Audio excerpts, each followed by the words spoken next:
Welcome to From Me to We, where good people become great teams. Small shifts, big wins, and a culture built from the ground up. All right, start with this. What's the smallest thing someone's ever done at work that flipped your whole day around? Think about that. I'm serious. For me, it's this. So, flashback. I'm working third shift with Marcus, right?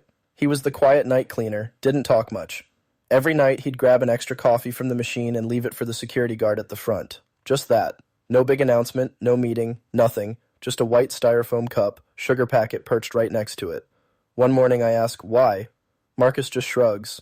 She's here alone every night. Nobody brings her anything. And man, it hit.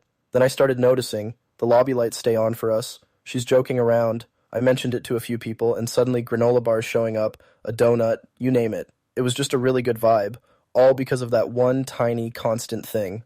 I still tell crews when they ask me why I go out of my way to serve people, it all started with a cup of coffee. See, that's exactly what makes a ritual different from just a habit or a routine. A habit is, brushing your teeth. Routines are the stuff you do on autopilot, like clocking in or opening email. But a ritual, it's a small act, repeated on purpose, but infused with meaning. It's not just pouring coffee, but sending a message. I see you, you matter here. That meaning piece? It's what makes rituals so powerful. They build identity, not just efficiency. That's why it all started with a cup of coffee works. Suddenly you're a team, not just strangers working the same shift. And rituals don't have to cost anything. They just need to be chosen and repeated. And there's actual research to back that up, Imani. Harvard calls it the progress principle. When people notice even tiny wins at work, motivation and creativity go way up. Every little ritual, whether it's leaving coffee or a good looking out, layers on that meaning. I mean, the Fogg behavioral model from Stanford literally says the smaller you make the new behavior, the easier it sticks.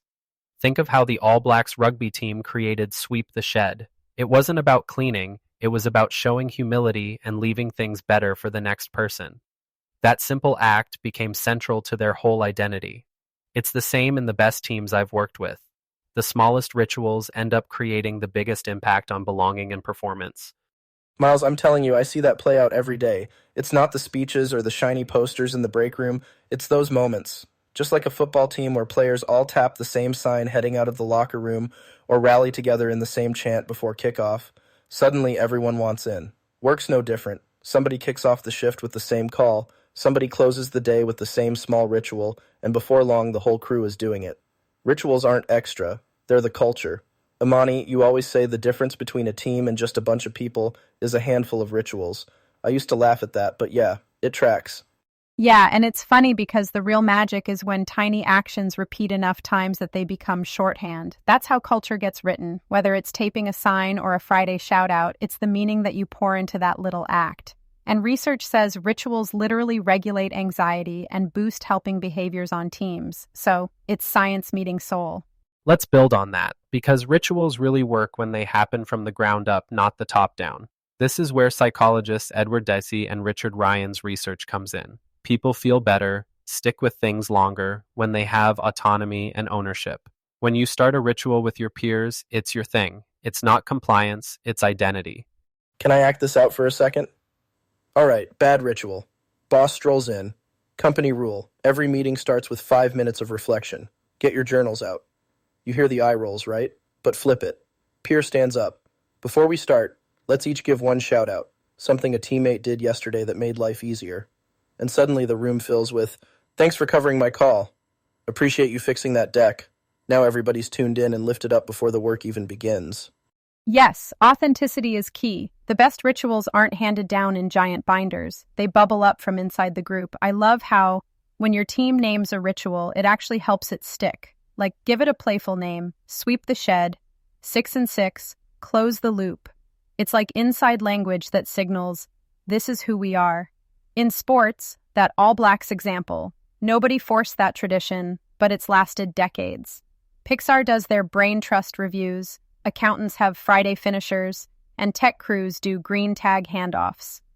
The names turn a routine into a badge, something you're proud of, not something you're told to do. 100%.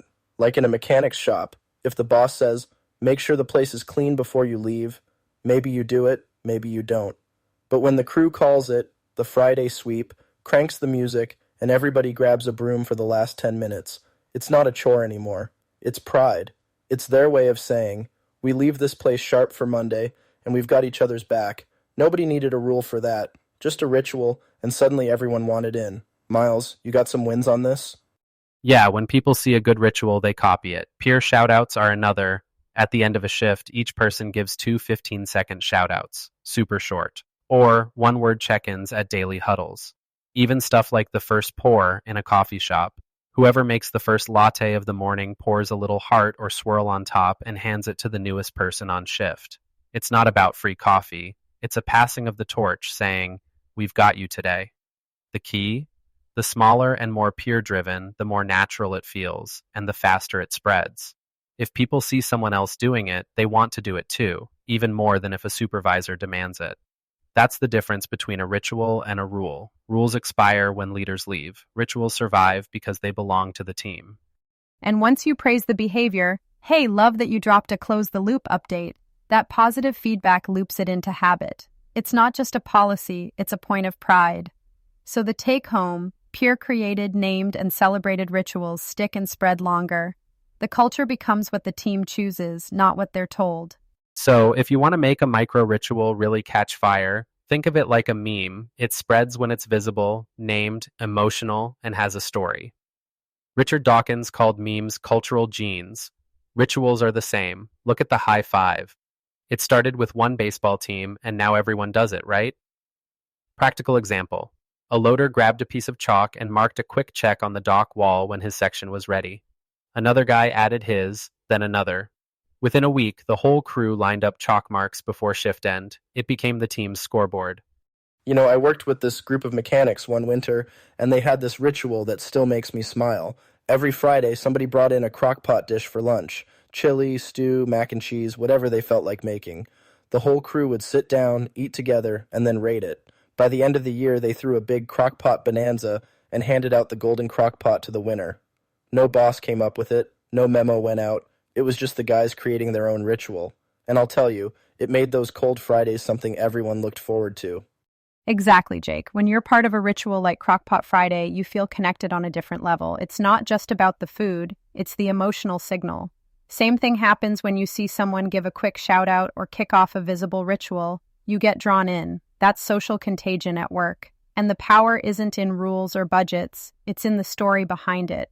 That's why people remember things like Sweep the Shed or Friday Sweep. They stand for something bigger in the crew. So don't wait for permission, don't force it, but start one tiny ritual, make it visible, and let the story spread. Here's my challenge. Today, pick one ritual, anchor it to a moment you already have, name it, and do it with a peer. It could be the one-word check-in at the first meeting of the day, close the loop on your handoffs, start a Crockpot Friday, or launch a simple Friday sweep before you leave. That's how culture really shifts. Repeatable actions, made visible and emotional, one team at a time.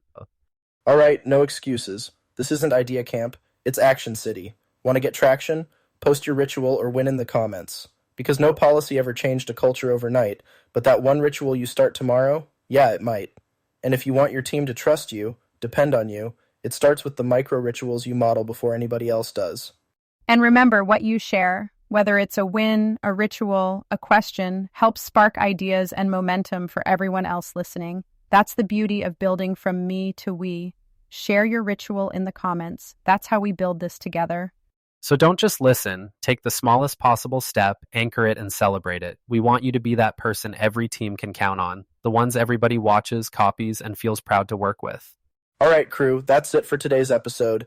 Next time, we'll be talking about how to adopt a simple daily code. No matter what happens today, I'll leave this team stronger than I found it. See you then. You've been listening to From Me to We. Remember, every great team starts with one brave choice.